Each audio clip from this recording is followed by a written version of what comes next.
my loves, welcome back for another video. If you're tuning in for the first time, I'm Ashley and welcome to my channel. Welcome to a new decade. It is 2020 and we are all about the glow up. So today we're going to be doing a start to finish slay featuring a Afsisterwig. This is the wig in its natural texture straight out of the package. Of course, your girl went ahead and co-washed the wig off camera. Now here I am blow drying the lace and kind of just prepping it before I apply it.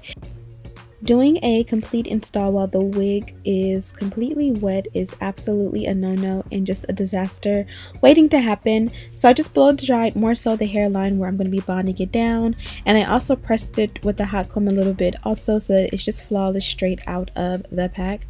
As you guys got a clue or a glimpse of, this is a fake scalp lace wig and this is what she looks like when you first apply her. Now get a load of the texture. It's absolutely gorgeous.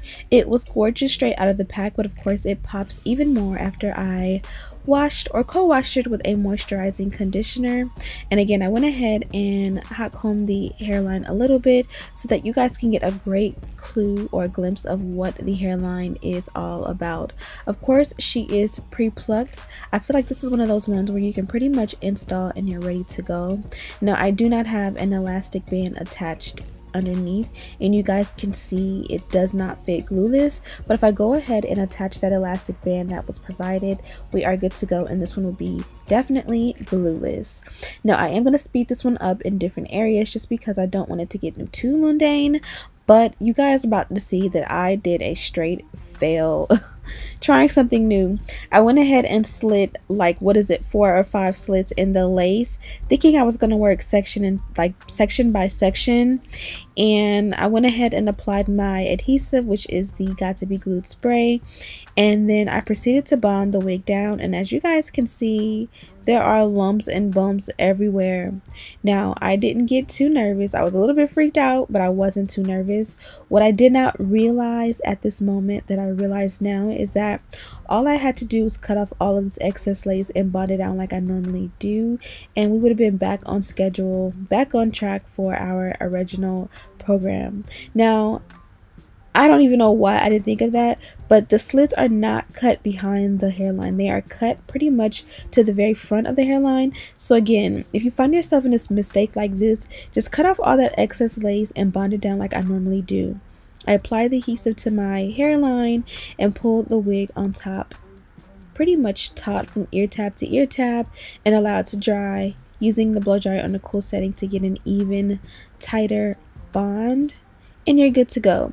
So this was a pretty much a long drawn out process where I pretty much just kept applying the adhesive little by little, section by section, and using that blow dryer on a cool setting until it was dry. And in the end, I was able to finesse it and it came out amazing. But as you guys can see right here, I was a little bit freaked out and I definitely applied way too much adhesive. You can kind of see it getting white along the hairline. But again, once I was done, I'm so good at finessing these wigs at this point that I really wasn't too worried because I knew at the end of the day it was going to come out right. Now I love the way those ear tabs, aka the sideburns, look. I'm getting better little by little at those because I used to be super horrible at it, and I feel like I still have room for growth, but I'm definitely getting better little by little. Even with the install, this was I think a day after, maybe 2 days after Christmas, and it is now New Year, so I'm still wearing this wig and it is beautiful. I've co-washed it once since, and it's beautiful. The hairline is amazing. I did not have to go in and pluck anything out, although of course you can go in and open up the parting even more if that is your choice. Sorry, I'm speaking too fast, but again, this one is a beautiful wig, and of course the fake scalp sets it off. The lace itself blends flawlessly with my complexion, as you guys can see here, and again, the fake scalp makes it so you don't have to wear a wig cap underneath. You don't have to add powder to the parting or the hairline. You're pretty much good to go on that end.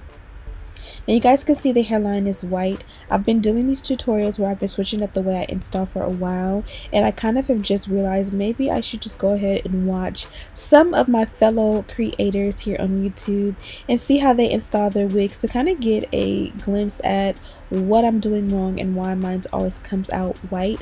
I don't really watch hair reviews here on YouTube as much as I should, just because I feel like I got the basis of it, but as I try new techniques, it's always great to just draw inspiration from my fellow creators and figure out, you know, different ways and techniques of saving time and energy and just doing it the right way off the bat.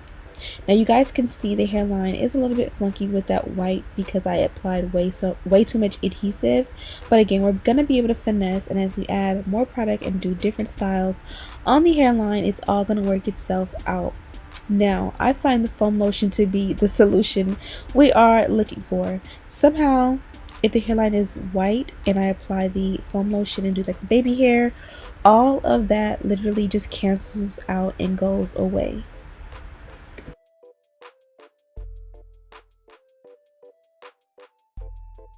But be sure to be careful with the foam lotion. If you apply it directly to the hairline, or if you put too much on the hairline, it will lift your lace as it is a water-based product. And we did use pretty much a non-glue adhesive that is going to be easy to remove. Now here I'm showing you the parting space. You can see how beautiful and flawless and natural, most importantly, how natural it looks. Now this is a lace closure wig. You guys can see here, you will run into track if you go too deep with the part. So I just make sure to go around where there are tracks to make sure that none of that is covered or showing on each side, as well as the back. I didn't really part too neat in the back, but again, my purpose and my goal is to just make sure that everything is covering the tracks more so than anything. You don't want tracks showing at all whatsoever. So my top knot, or my half up half down situation, isn't as big and voluminous as I would like it to be, again because it's a closure and not a frontal wig. So pretty much I wasn't able to like make the ponytail up top super big, but as you guys seen in the beginning and in the thumbnail, and you'll see in just a moment, it's gonna be just as beautiful as if there was like a big huge oversized ponytail going on up top.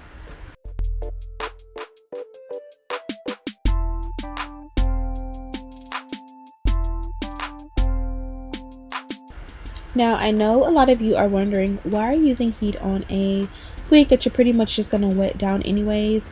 I don't know if you're watching this transformation, but literally by using that hot comb, it literally makes the lace look like it's melting.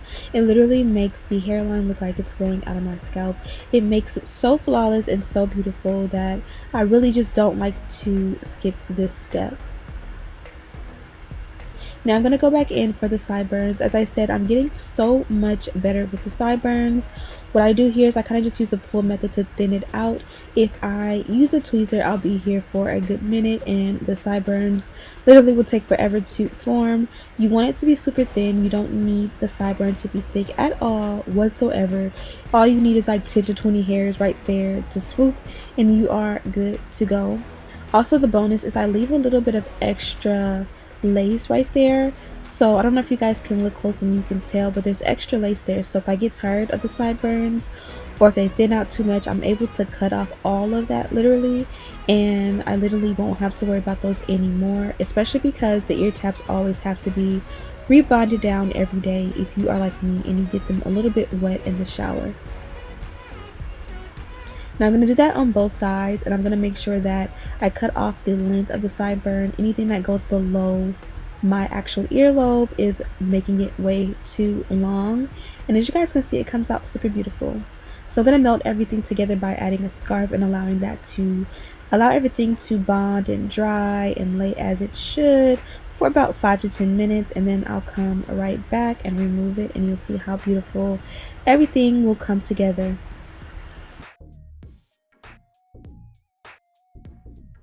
Now, one thing I've learned over the years is that whenever you do baby hair, if it's stuck to your hairline or your forehead, it looks so much less natural than if it's like light and fluffy and airy.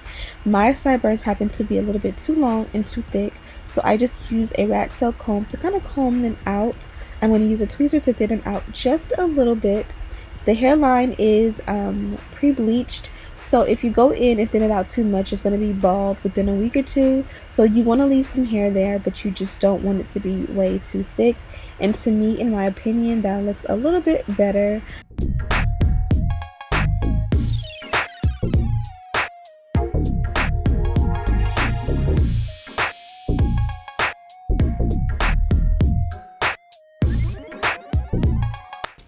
Shout out to my baby girl. She loves to be on my YouTube channel, and you definitely will see her so much more coming soon. I'm definitely going to allow her to do a hair series, or me to do a hair series featuring her, so that you guys can learn a lot more about baby and toddler hair, just as much as lace wig application.